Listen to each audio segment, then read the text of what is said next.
Venga, va, canceliñas. No.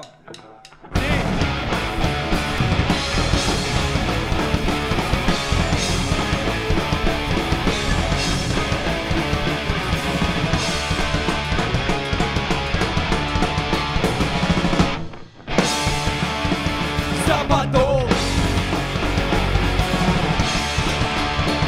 sábado otra vez. Y esperabas tan tranquilo y aparecer gritándome. Estás condenado a bloquear, así que cómprate un amigo y no me vayas mal. Siempre dando pena a los demás. Por favor, quédate en casa y ya no salgas más. Ay, loco, que te ature. Y Dios que te salve.